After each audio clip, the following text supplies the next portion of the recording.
فمن جاءه موعظة من ربه فانتهى فله ما سلف وأمره إلى الله ومن عاد فأولئك أصحاب النار هم فيها خالدون. يمحق الله الربا ويربي الصدقات والله لا يحب كل كفار أثيم. إن الذين آمنوا وعملوا الصالحات وأقاموا الصلاة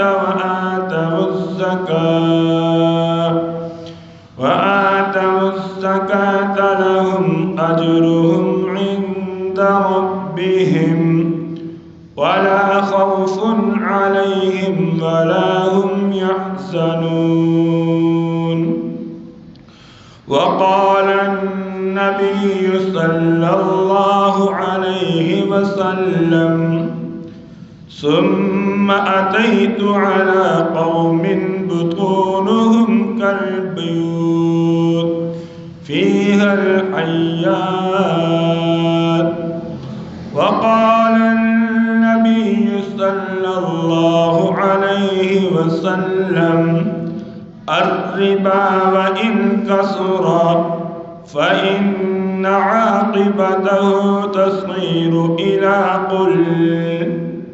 صدق الله العلي العظيم وصدق رسوله النبي الكريم ونحن على ذلك من الشاهدين والشاكرين والحمد لله رب العالمين. اللهم صل على محمد وعلى آل محمد كما صليت على إبراهيم وعلى آل إبراهيم إنك حميد مجيد. اللهم بارك على محمد وعلى آل محمد كما باركت على إبراهيم وعلى آل إبراهيم إنك حميد مجيد. رب زدني علما نافعا رب اشرح لي صدري ويسر لي أمري واحلل عقدة من لساني يفقه قولي. اللهم إنا نجعلك في نحورهم ونعوذ بك من شرورهم. أستغفر الله ربي من كل ذنب وأتوب إليه. سبحان الله وبحمده سبحان الله العظيم.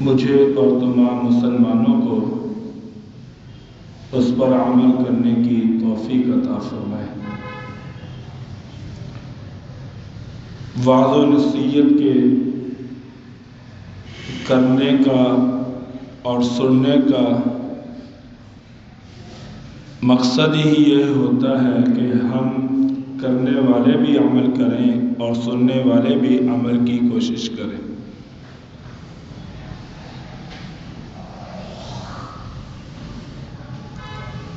اگر صرف سننے کی حد تک یا کرنے کی حد تک وعظ و نصیحت کو محدود رکھا جائے، اس کا نہ کرنے والوں کو فائدہ ہوگا اور نہ سننے والوں کو فائدہ ہوگا۔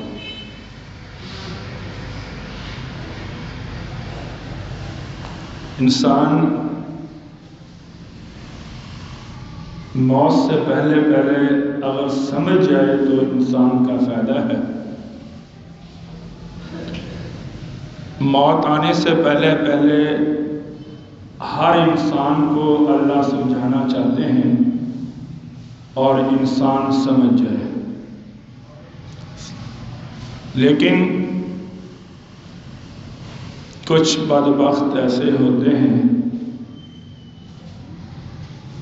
کہ ان کے اوپر کسی کی بھی وعظ و نصیحت اثر نہیں کرتی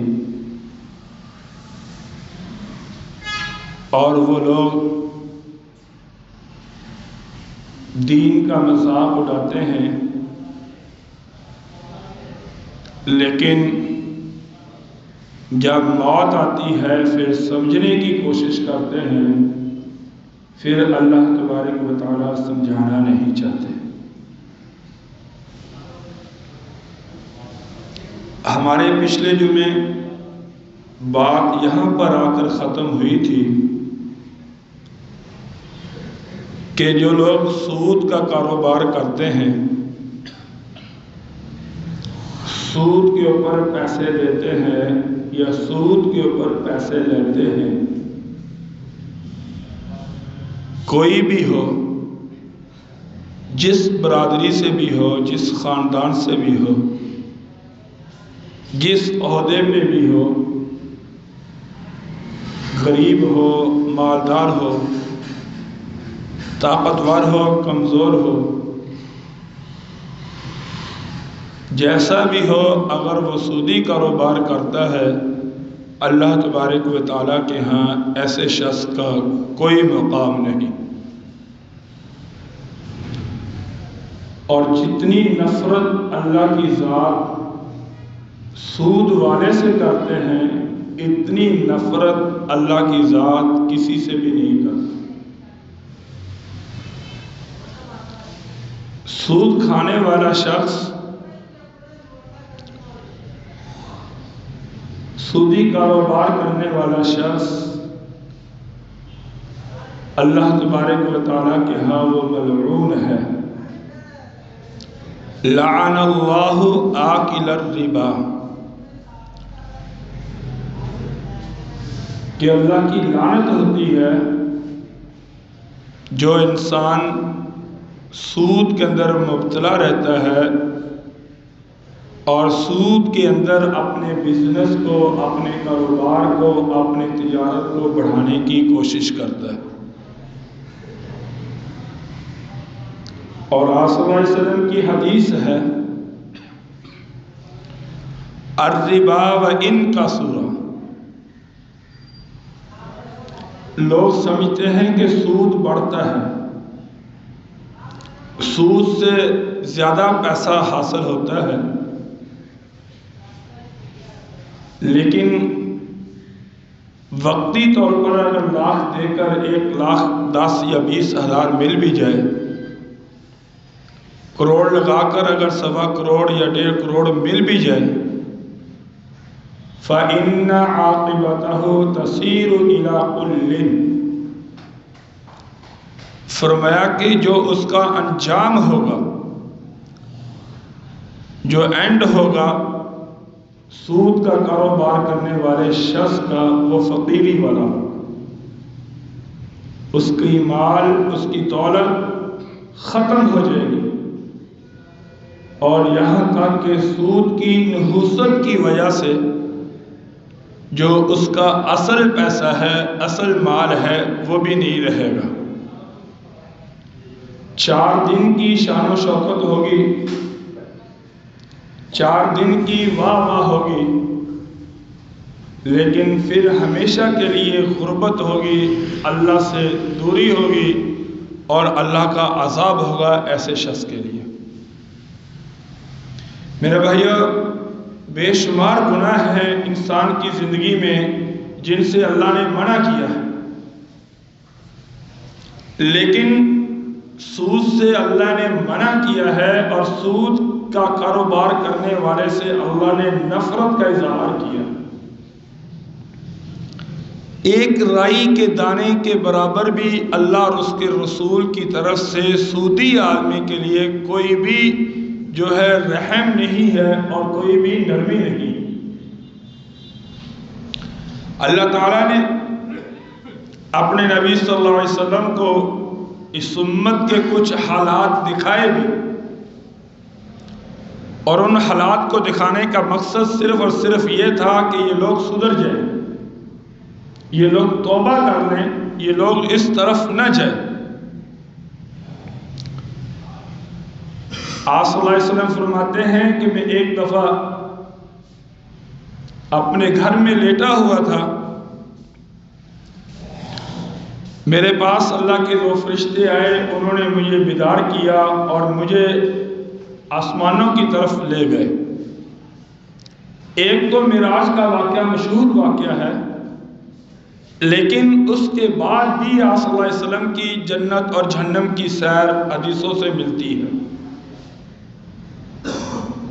فرمایا کہ میرا گزر ایک ایسی قوم پر ہوا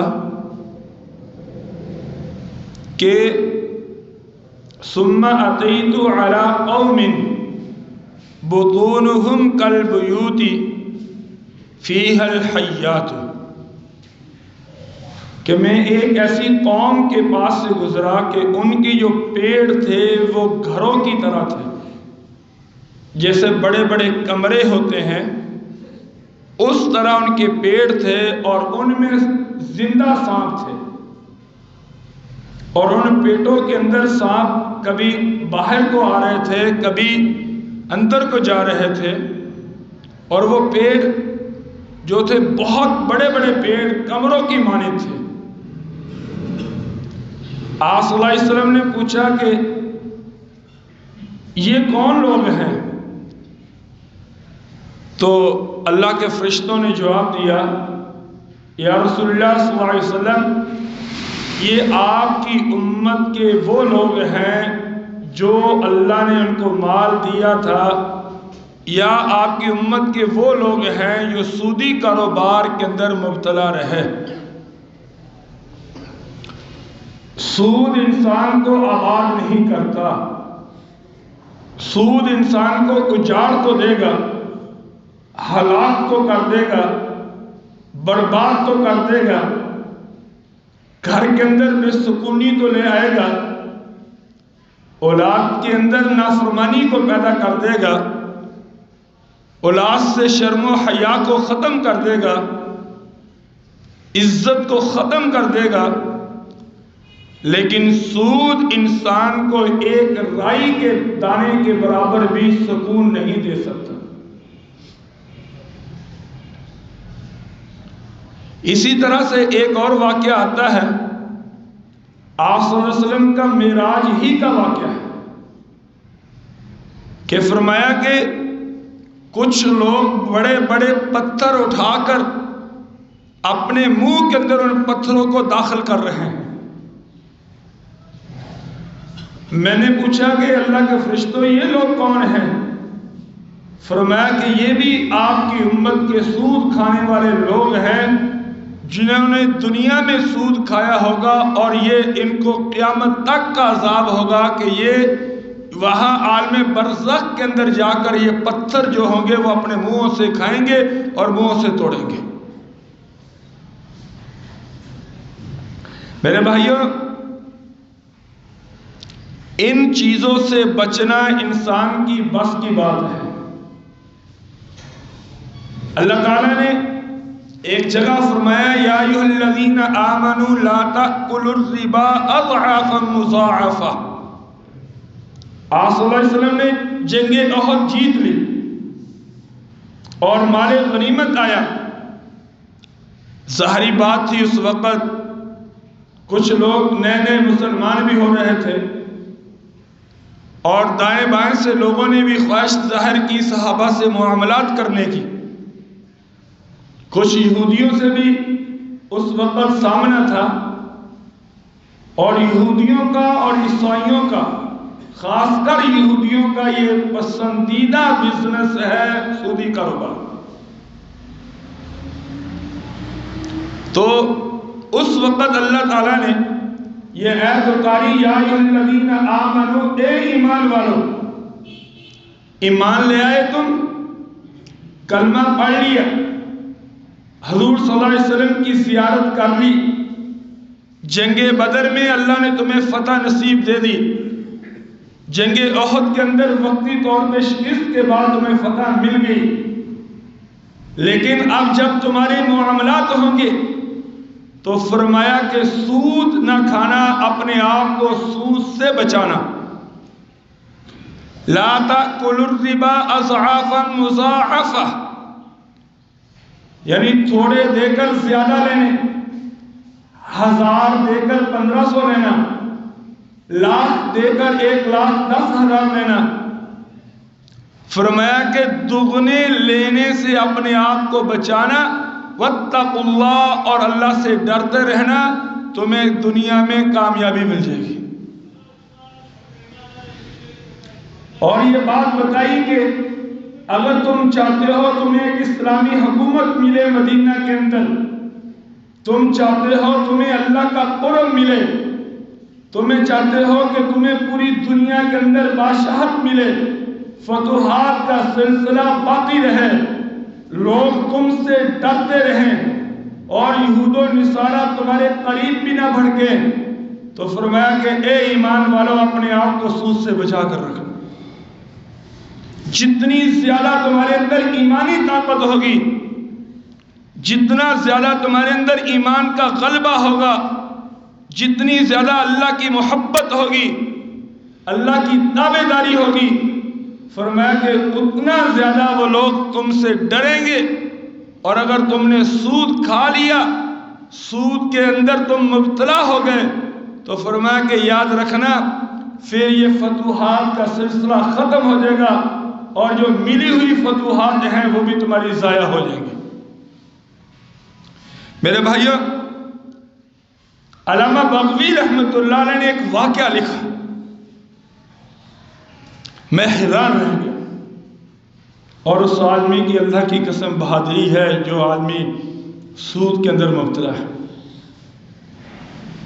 اس آدمی کی بہادری ہے، بہت بڑا دل ہے اس آدمی کا جو ان چیزوں کے اندر مبتلا ہے، جس نے اپنے بزنس کے اندر، کاروبار کے اندر حرام کی ملاوٹ کی ہوئی۔ اللہ کو ایک رائی کا دانہ بھی پسند نہیں حرام کا، ایک لقمہ میرے رب کو پسند نہیں۔ یا ایھا الرسل کلوا من الطیبات، کہا کہ اے اللہ کے رسول، پہلے پاکیزہ چیزیں کھاؤ، پاکیزہ خوراک بناؤ، حلال خوراک بناؤ، وَاعْمَلُوا صَالِحًا، پھر نیک اعمال کرو اور تمہیں اس کا فائدہ ہوگا۔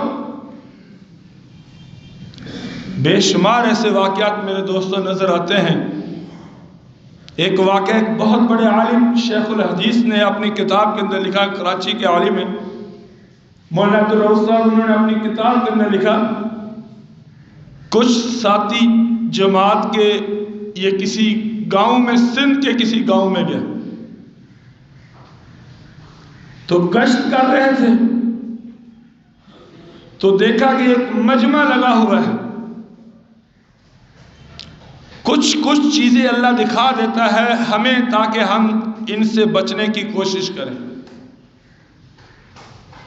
دیکھا کہ اس کی جو تابوت ہے، لاش ہے، مرا ہوا ایک انسان ہے، اس کے پیڑ کے اوپر ایک کالا ناگ بیٹھا ہوا، اور لوگ باہر کھڑے ہیں اور ڈر رہے ہیں دیکھ کر۔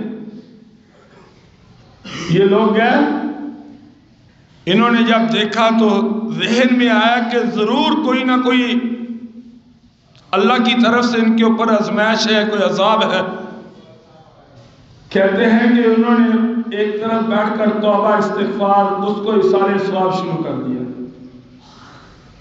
اور یہ اللہ نے سنت کے اندر رکھا ہے کہ جب بھی جتنا بھی بڑا گنہگار مجرم ہوگا، اگر اس کے وارث اس کے لیے دعا کریں گے، پڑھ کر بخشیں گے، تو اس کی روح کو ثواب ضرور ہوگا، بشرطے کہ وہ مسلمان ہو، کافر نہ ہو، کلمے کا انکار نہ کرتا۔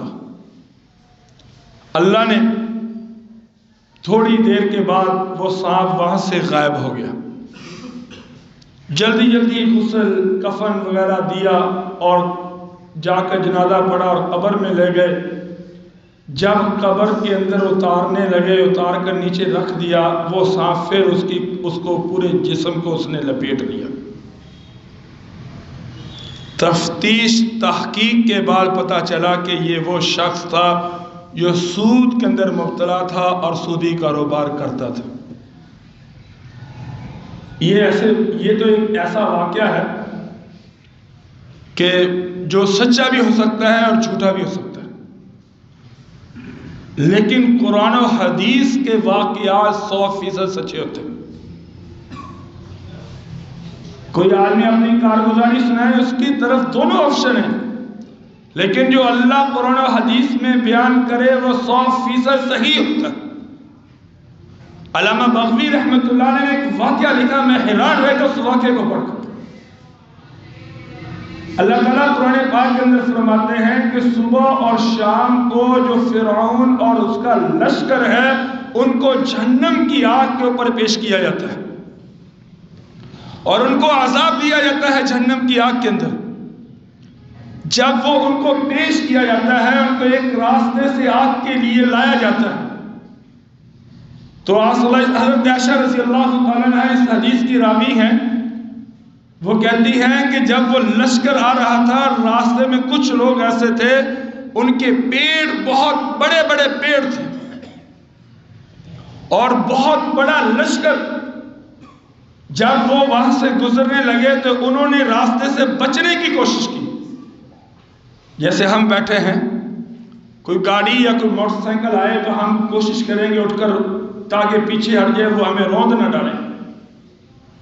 تو فرمایا کہ ان کے پیڑ اتنے بڑے بڑے تھے کہ وہ پیڑ اٹھا کر بھاگنے کی کوشش کر رہے تھے، لیکن زمین پہ گر رہے تھے، اور وہ ایک بہت بڑی تعداد فرعون کے لشکر کی جو ان کے پیٹوں کے اوپر سے گزر گئی اور ان کو روندتے ہوئے آگ کے عذاب کے اوپر گئی اور پھر روندتے ہوئے واپس آئی۔ فرمایا کہ یہ میری امت کے وہ لوگ ہوں گے، یہ سود کے اندر مبتلا ہوں گے، جو اس طرح پیسے دیتے ہوں گے کہ وہ تھوڑے دے کر زیادہ لیتے ہوں گے۔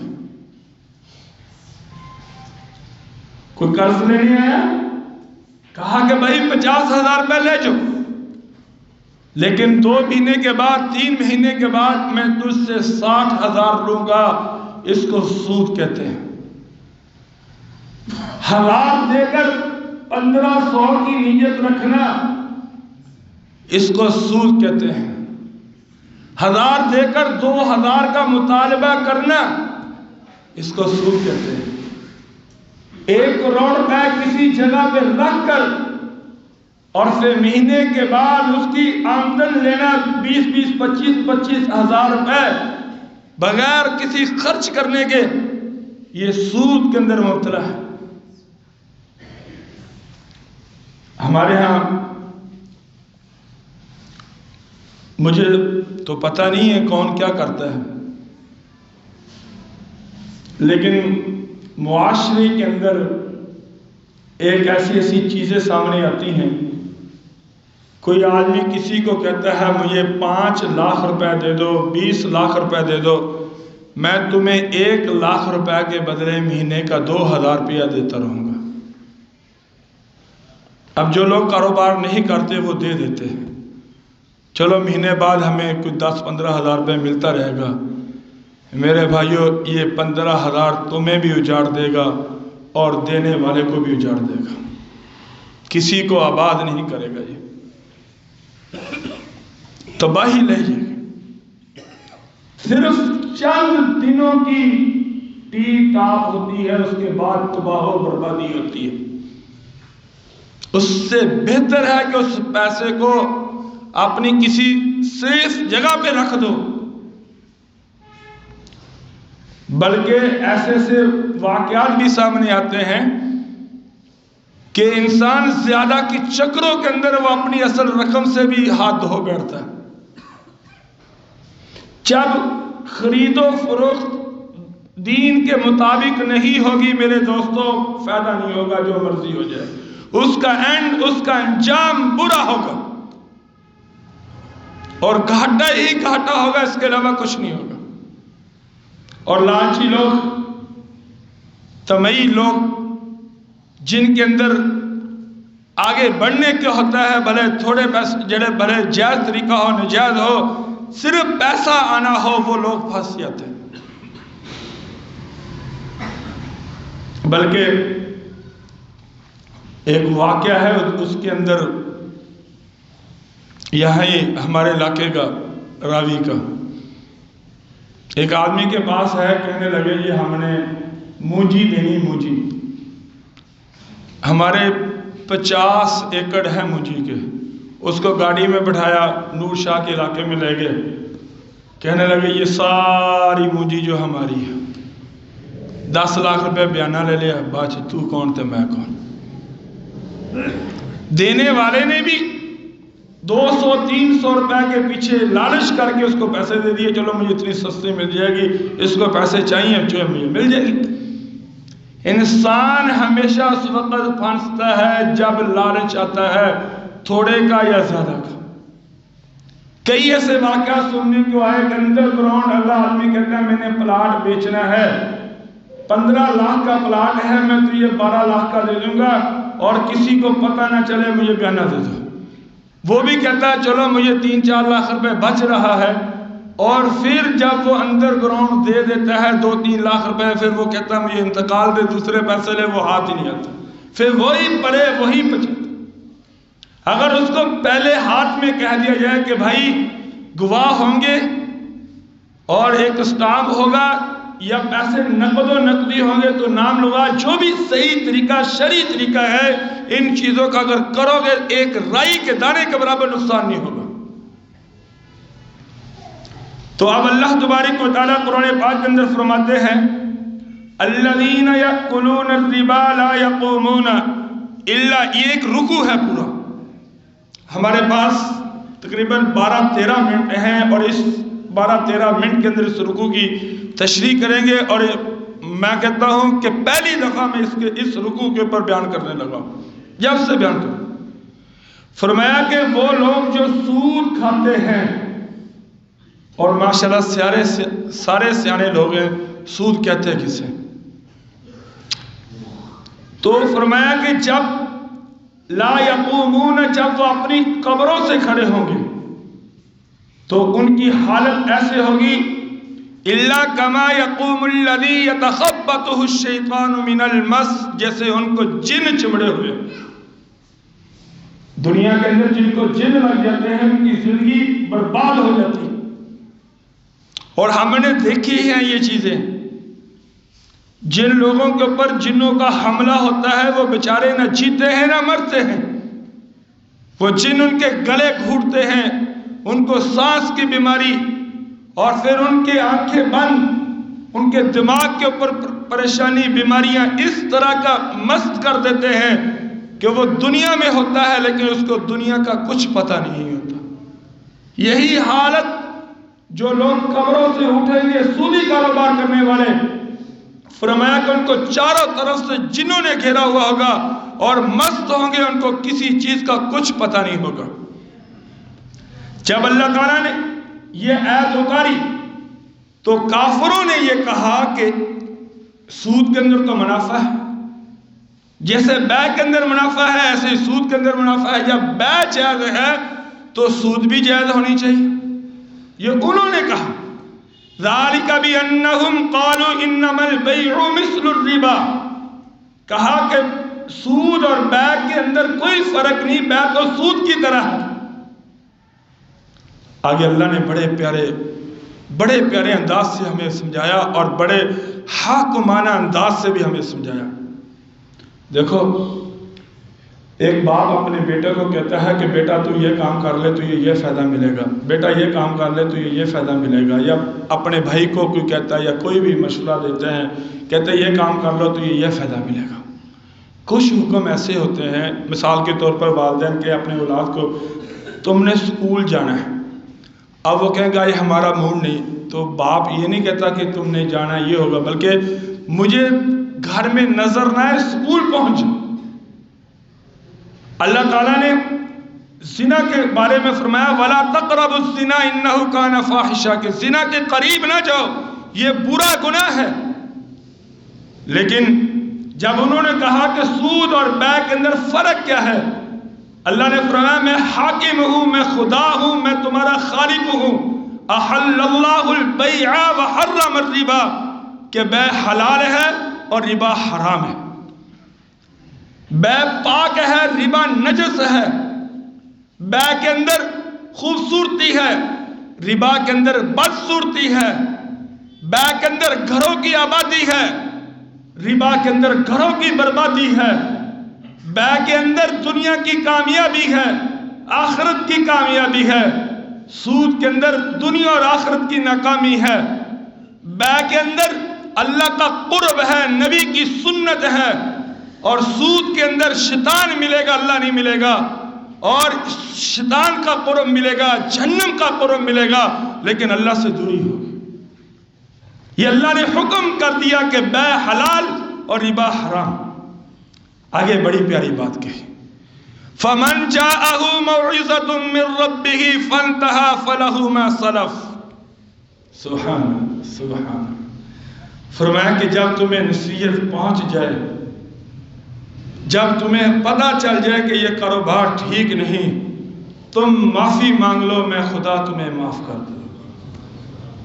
جب یہ آیت اتری نا، کچھ لوگ اکٹھے ہو کر آپ صلی اللہ علیہ وسلم کے پاس آئے، کہا کہ آپ کے چاچا حضرت عباس، وہ ابھی نئے مسلمان ہوئے تھے، وہ تو اس کا لاکھوں کروڑوں کے اندر سود کا کاروبار ہے، تو وہ آپ نے بھی کچھ نہیں کہا۔ تو حضرت عباس کہنے لگے یا رسول اللہ مجھے 2 دن کی مہلت دو، میں نے کروڑوں روپے لینا ہے، میں وہ سارے لے کر بیت المال میں جمع کروا دوں گا، آپ 2 دن بس خاموش رہیں۔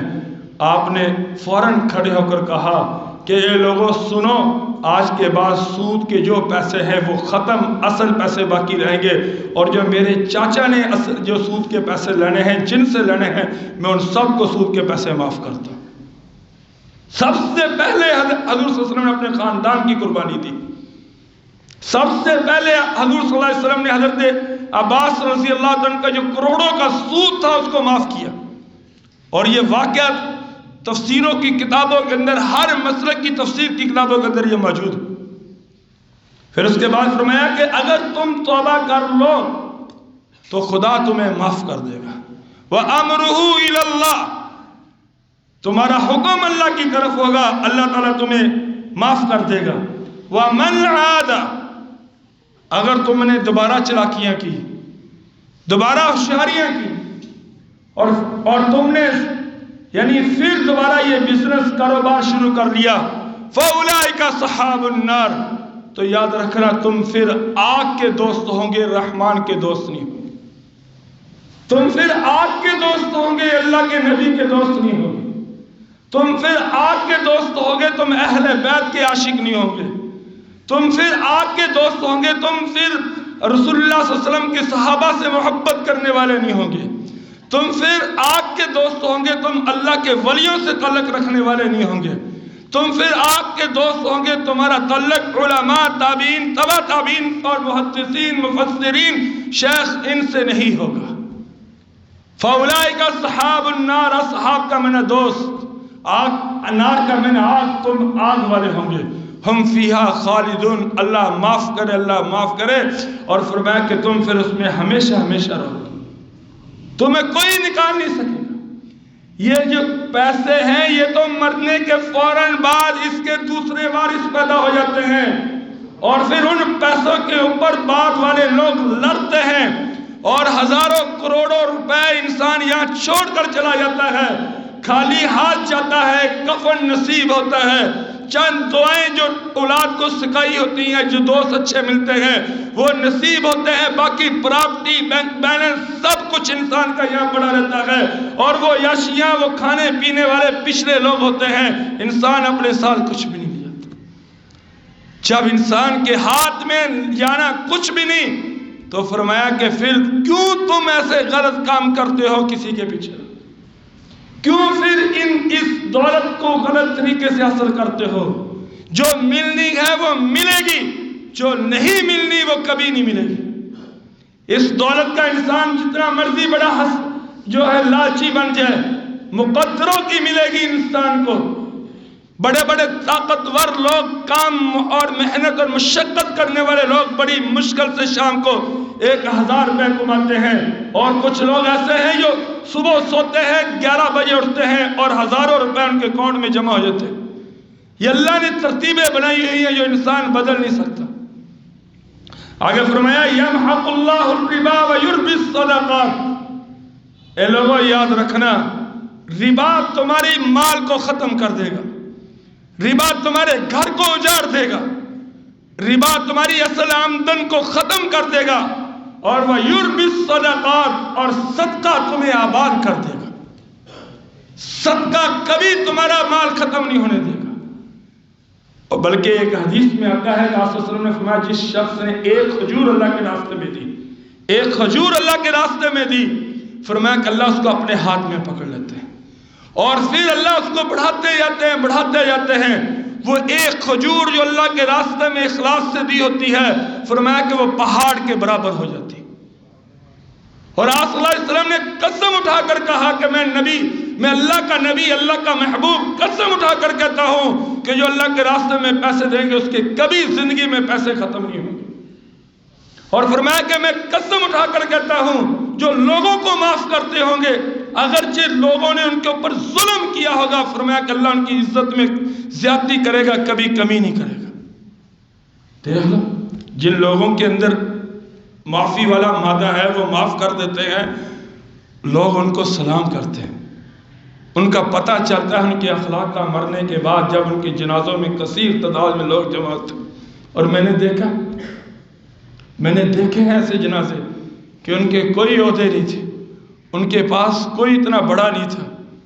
ہمارے دوست جو جوید الرحمان جو یہاں اذانیں پڑھتے تھے جمعے کی، دوسری اذانیں پڑھتے، جب وہ فوت ہوئے تو ان کا جنازہ یہاں سے گیا، جنازہ قبرستان میں پہنچ گیا اور لوگ یہاں اڈے کے تک تھے۔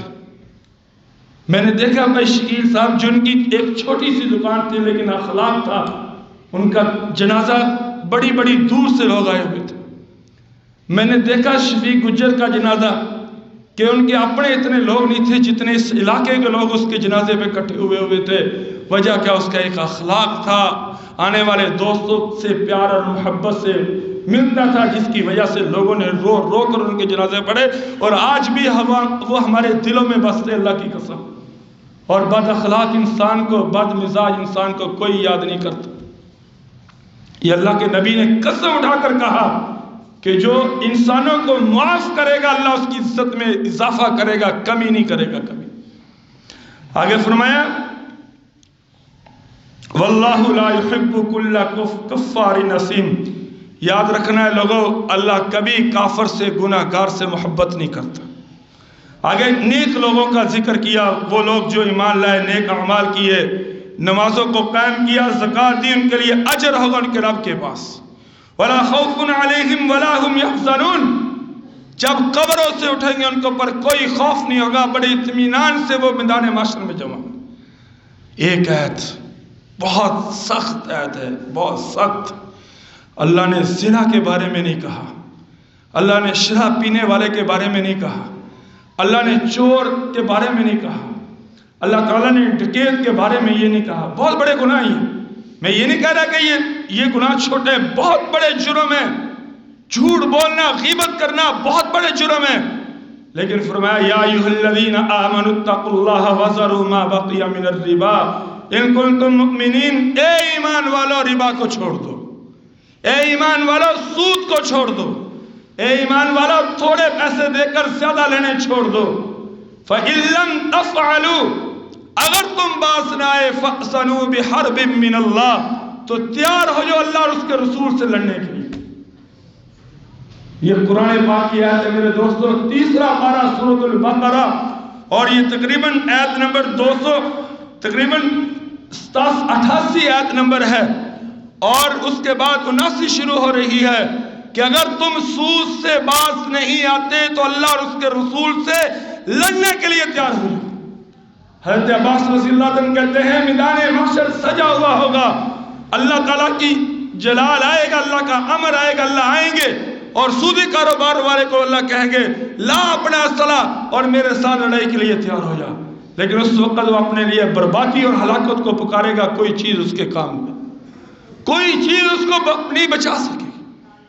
اللہ تعالیٰ نے کہیں یہ نہیں فرمایا کہ اگر کوئی آدمی زنا کرے گا اللہ سے لڑے گا، اگر کوئی آدمی جھوٹ بولے گا اللہ سے لڑے گا، اگر کوئی آدمی غلط بیانی کرے گا اللہ سے لڑے گا۔ صرف پورے قرآن پاک کے اندر اللہ نے ایک جگہ فرمایا کہ یہ سود کا کاروبار کرے گا اس کا اللہ سے اعلان جنگ ہوگا، اور حدیث میں ایک جگہ آیا کہ جس شخص نے اللہ کے ولی کو تنگ کیا، من عادا ولیا فقد آذنتہ بالحرب، کہ جس شخص نے اللہ کے ولی کو تنگ کیا اس کی لڑائی اللہ کے ولی سے نہیں ہوگی بلکہ اللہ کس سے ہوگی۔ یہ ایک حدیث میں اللہ کے ولی کا ذکر ہے، اور قرآن میں سودی کاروبار کرنے والے کا ذکر ہے کہ وہ اللہ سے اعلان جنگ کر رہے ہیں اور اللہ سے لڑ رہے ہیں۔ اس لیے میرے بھائیوں، اپنے آپ کو بچاؤ، بچاؤ اپنے آپ کو۔ تو ایک دو باتیں اور گزارش کرنی تھی، اس کے نقصانات تو ہمارے سامنے ہیں۔ کوئی بھی کاروبار کرو، کوئی بھی بزنس کرو، میں نہیں جانتا، ہم میں سے میں کسی کو نہیں جانتا کہ کوئی کیا کرتا۔ اور ایک بات یاد رکھنا، میں نے کبھی اپنی تقریر میں 20 سال کے اندر ایک انسان کو کبھی ہدف نہیں بنایا، اور میں اللہ سے ڈرتا ہوں۔ میرے ہاں اس مسجد میں بیٹھا ہوں، جتنے تم لوگ بیٹھے ہو تم میرے ہاں سب سے اعلیٰ، مجھ سے اعلیٰ میں کیا ہوں، کچھ بھی نہیں ہے، تو میرے اللہ نے میرے عیبوں پہ پردہ ہے۔ اگر مسئلے کے اندر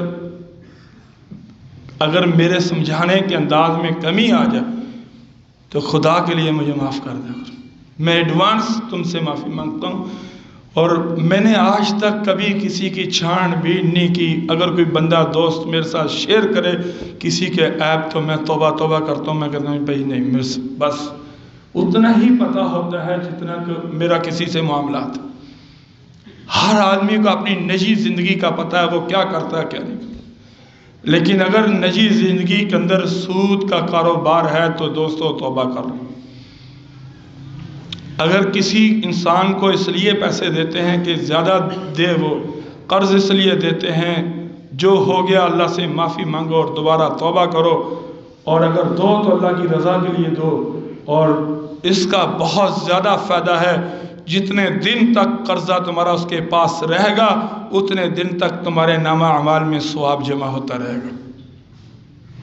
پھر کچھ دوستوں نے مجھ سے سوال کیا تھا یہ نیوتے کے بارے میں، نیوندرے کے بارے میں۔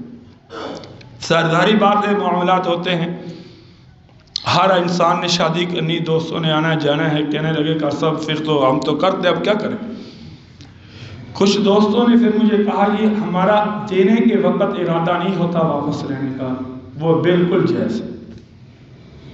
دیکھو نا، نیت پہ منحصر ہے۔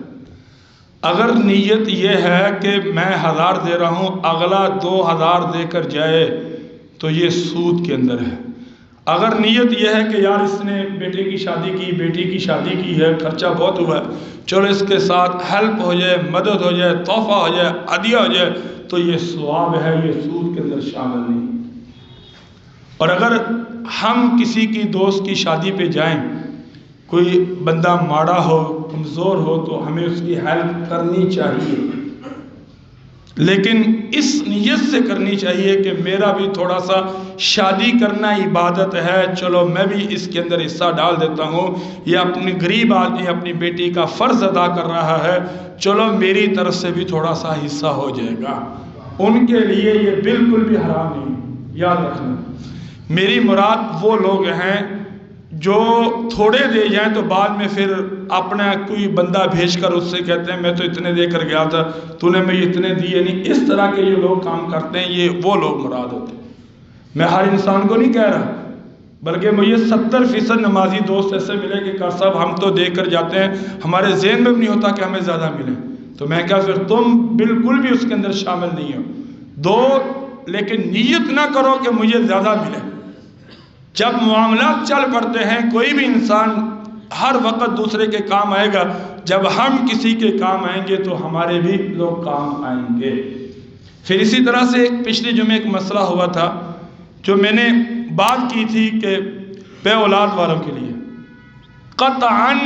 قطعاً میری مراد کوئی عام انسان یا خاص نہیں تھا، واللہ جو اچھے لوگ ہیں وہ بہت اچھے اور اللہ کے راستے میں بے شمار پیسے دیتے ہیں۔ میری مراد وہ لوگ تھے جو غلط کاموں کے اندر مبتلا ہیں۔ اللہ تعالیٰ نے قرآن پاک کے اندر فرمایا کہ تمہارے لیے تمہارا مال اور اولاد فتنہ ہے، اس کو مراد نہیں ہر انسان واسطے۔ اس انسان کے لیے فتنہ ہوں گے جو اولاد کی خاطر حرام کمائے گا، جو اولاد کی خاطر سودی کاروبار کرے گا، جو اولاد کی خاطر غلط بے کرے گا، لیکن جو اولاد کی خاطر صحیح کام کرے گا، غلط نہیں کرے گا، اس کے لیے اس کی اولاد فتنہ نہیں ہوتی بلکہ اس کے لیے نعمت اور رحمت ہوتی ہے۔ بس اللہ سے دعا ہے اللہ تبارک و تعالی ہم سب کو اس طرح کی لعنت سے بچنے کی توفیق عطا فرمائے، رزق حلال کمانے کی کھانے کی توفیق عطا فرمائے۔ وآخر دعوانا